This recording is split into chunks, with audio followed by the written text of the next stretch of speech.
Comment, en règle générale, je vais développer cette aptitude-là ou bien reconnaître les choses qui appartiennent à ma paix? La Bible dit ceci: maintenant, ces choses-là sont cachées à tes yeux. Donc, la paix intérieure se voit avec les yeux, non pas les yeux physiques, mais les yeux du cœur. C'est ce qui nous donne cette intuition-là de qu'est-ce qui appartient à nos pères, de qui sont nos amis, de qui sont nos ennemis, de quel investissement dans lequel je ne dois pas partir, etc. Et je fais cette prière, comme l'apôtre Paul l'a faite, Éphésiens chapitre 1, verset 18. Que Dieu illumine les yeux de ton cœur, dis Amen, afin que tu saches quelle est l'espérance qui s'attache à ton appel et quelle est la richesse de la gloire de son héritage qu'il te réserve et quelle est envers toi qui crois l'infinie grandeur de sa puissance se manifestant avec efficacité par la vertu de sa force. Que Dieu illumine les yeux de ton cœur. Oui, ce sont les yeux du cœur qui font qu'on voit ce qui appartient à notre Père, qu'on arrive à discerner ce qui va nous créer du trouble. Alors, mais qu'est-ce qui ferme les yeux du cœur?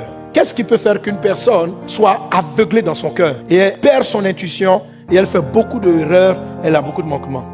Le premier des éléments qui rend aveugle, qui tue l'intuition d'une personne, c'est le type de relation qu'il entretient avec son père ou avec sa mère. Quand je parle de père, je parle de père et de mère. C'est très important. Proverbe chapitre 20, verset 20. Donc plus vous allez vouloir développer votre intuition, vos yeux spirituels, plus vous devez savoir honorer le père. Amen.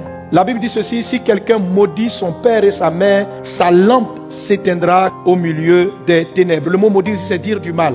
Si quelqu'un dit du mal, si quelqu'un ne parle pas comme il faut à son papa ou à sa maman, que j'appelle ici père, si quelqu'un ne fait pas, sa lumière va s'éteindre. Tes yeux vont rester dans les ténèbres par rapport à l'attitude que tu as vis-à-vis de tes parents. Il faut faire très attention de ne jamais être orgueilleux pour tenir tête, pour manquer de respect, pour manquer de révérence, pour critiquer ses parents. Il faut faire très attention, ça vous rend aveugle sur le plan de votre intuition. Proverbe chapitre 30, verset 17. La Bible dit: l'œil qui se moque d'un père et qui dédaigne l'obéissance envers une mère, les corbeaux du torrent le perceront et les petits de l'aigle le mangeront. Ça veut dire quoi? L'œil, pas l'œil physique. L'œil intérieur qui se moque de son père, qui méprise son père, son œil sera cassé. Ses yeux seront cassés, transpercés et dévorés. Donc la personne va tomber dans l'aveuglement. Dieu m'a dit, tu dois savoir, à un moment donné dans ta vie, je vais intervenir des personnes comme étant tes pères pour toi. J'ai beaucoup enseigné l'habitude de papa. Fais très attention. Ton beau-père, ta belle-mère, c'est ton papa, c'est ta maman. Fais très attention à la façon dont tu leur parles. Je n'ai pas dit qu'ils ont la raison. Dieu dit ceci dans le livre de Malachie: si je suis père, où est l'honneur qui m'est dû? C'est-à-dire qu'il y a un type d'honneur qu'on donne à un papa. Et quand cet honneur-là n'est pas fait, et qu'au lieu de ça, tu commences à dire du mal, ton œil se casse, ta lumière s'éteint. Et quand ta lumière s'éteint, ça ne met pas en cause ton salut. Tu vas au ciel, parce que c'est qui qu'on croit que Jésus va aller au ciel. Mais c'est que tu es aveugle. Donc en ce moment-là, tu es très vulnérable dans tes projets.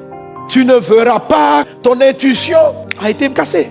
Alors de la même manière que je t'ai parlé de la repentance, si en ce moment l'Esprit est en train de te dire cela, tu dois t'humilier, tu dois te repentir et puis honorer la personne. Peut-être que ton papa n'est plus vivant, peut-être que ta maman est partie. Le problème, c'est la façon dont tu honores la figure du Père. C'est-à-dire que si tu penses à ton papa et puis ton cœur se serre, tu es fâché. Si tu penses à ta maman et puis tu es fâché. Si tu penses à ton beau-père, ta belle-mère, ton cœur se serre et tu es fâché, tu seras aveuglé. Tu vas perdre ta qualité d'intuition.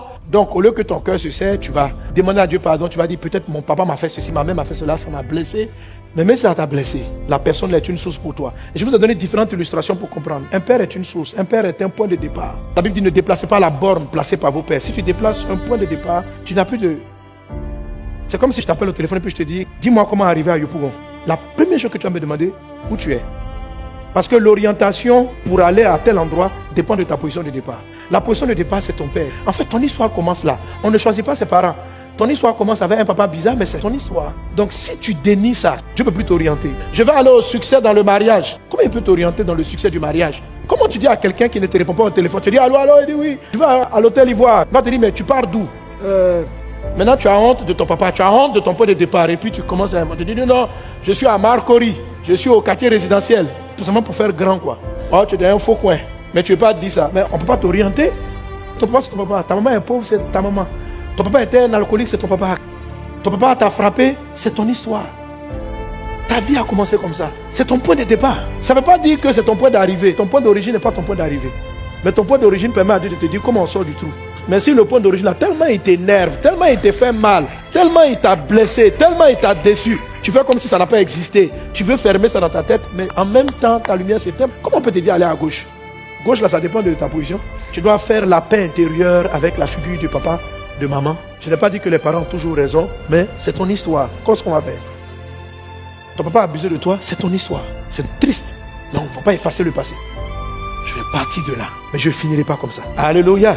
Donc la considération au point de départ, ça vous rallume la lumière. J'éloigne de ta vie tout ce qui contribue à ton trouble, à ta confusion, à l'égarement, au nom de Jésus de Nazareth. Et j'appelle la paix de Dieu dans ta vie, le calme de Dieu dans ta vie, la sérénité de Dieu dans ta vie. Tous tes trésors te sont révélés, dévoilés. Au nom puissant de Jésus, quelqu'un donne un bon Amen.